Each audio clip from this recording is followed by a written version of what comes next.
પરખીલો પુરુષ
આમ જો આમના હાથના તેરવામાં મૂર્તિ બોલી રહી છે, આમના હાથના તેરવામાં તબલામાં બોલી રહ્યો છે, આમના હાથના તેરવામાં મંજીરામાં બોલી રહ્યો છે, અને મારા હાથના તેરવામાં હાર્મોનિયમની અંદર અને હીરા કદાચ નાદો આપણને ન સંભળાય તો અત્યારે આપણા જે સ્વરમાંથી બોલી રહ્યો છે એ 52 જે મારો વાલો બોલે છે ને ફરી વાર બોલતો પુરુષ અત્યારે હાથમાં છોડી અને જે કોઈ ગયા છે તો જો પછી એમને બોલવાની તક મળતી નથી.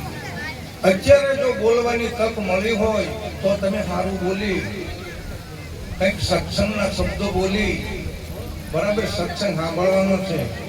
અને હું તો ત્યાં સુધી કહું છું કે હા ગાવા વાળા ભજનીકો ઘણા બધા હોય પણ મારા વાળા સાંભળવાનો ધ્યેય રાખજો.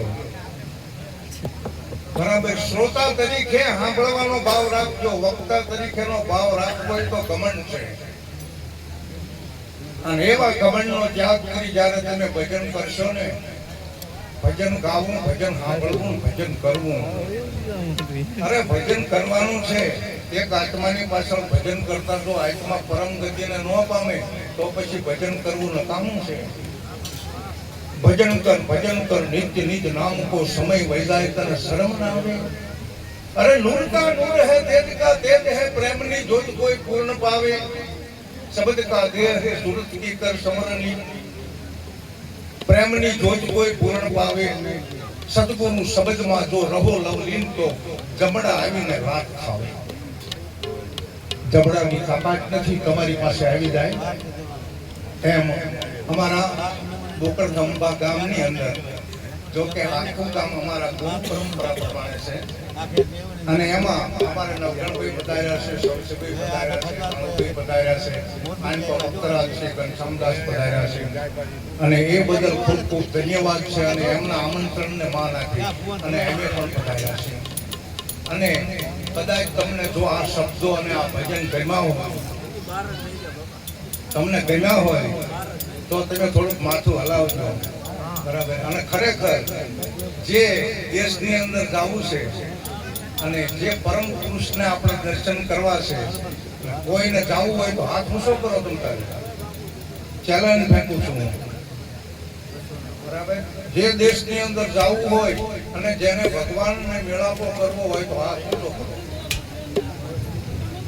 મેં તો કીધું મારે કાલે સત્સંગ ચાલતો, અમારા ગામમાં એક મરણ થઈ ગયું એટલે મારે સત્સંગમાં 500 થી 1000 માણસની મેદની હોય. પછી મેં કીધું અચ્છા અવતાર, મચ્છા અવતાર, વરા અવતાર, વામન અવતાર અને પછી નરસિંહ અવતાર, પછી પરશુરામ અવતાર, પછી રામા અવતાર, પછી કૃષ્ણ અવતાર અને પછી રામદેવગીર અવતાર. આ 9 અને 10મો કલ્કી અવતાર ભગવાનનો થઈ ગયો છે. જેને ભગવાનના દર્શન કરવા આવવું હોય આ શું કરો કોઈ ન કર્યો. પછી મને કાનમાં 2 જણા કહેવા આવ્યા કે તમે ભગવાનની વાત કરો છો કે 10મો કલ્કી અવતાર થઈ ગયો છે પણ અમારા નવરાશ જ નથી. અમારો ટાઈમ જ નથી ભગવાનના દર્શન કરવાનો, તો પછી હું શું કરું? હે, તમારે ભગવાનના દર્શન નો અત્યારે ભજન આપણે શું કામ કરવાના છે? આ એક જે કોઈ અમારા બેનશ્રી છે અહીંયા, અને એમના ઘરેથી જે વોક થઈ ગયા છે, અને એમની પાછળ આ જે ભજન સરવાની ચાલુ છે, તો શા માટે આ જે કોઈ સાધક સંતોના જે શબ્દોની રજૂઆત થઈ રહી છે, એ સાધક સંતોના શબ્દો છે, એ સ્વર્ગની નિહરણીના પગથિયા જેવા છે, અને એ પગથિયે જીવ રાજાને સડવાનું છે, અને એને પવિત્ર સોનાના સિંહાસન ઉપર બિરાજમાન થવાનું છે. પણ ક્યારે? અત્યારે હાલમાં જીવતા જાગતા અને સજાગ શરીરો છે, એને હું સંભળાવું છું કે તમારે સ્વર્ગની અંદર જો સોનાના સિંહાસને બેસવું હોય તો તમે હંસ બની જાઓ. હંસને સિંહાસન હોય, ઈ પાકા તત્વે પોતે થયો, પણ પામરને પથારી ન હોય. સંશય જીવ સદારી પામરનું કામ નથી, વાલા કાયરનું કામ.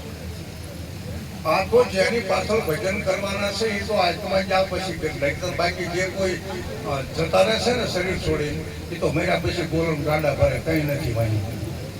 બરાબર? પછી તો ઉત્તર ક્રિયા કરાવે. કોને ખબર છે આમનો મોક્ષ થયો?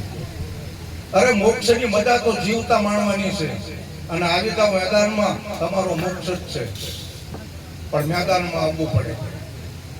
ગમે તે સંતનો તમે પુરાવા લઈ લો, નિર્મળ બનીને તમે આવો મેદાનમાં, જાણો જીવની જાય. સજાતી વિજાતીની પાનભાઈ તમને ઝૂકતી બતાવું ને આ બીજે પાડું બીજી ભાઈ. આ વીજળીના ચમકારે મોતી પરોવો, નહીતર અચાનક અંધારા થશે ભાઈ.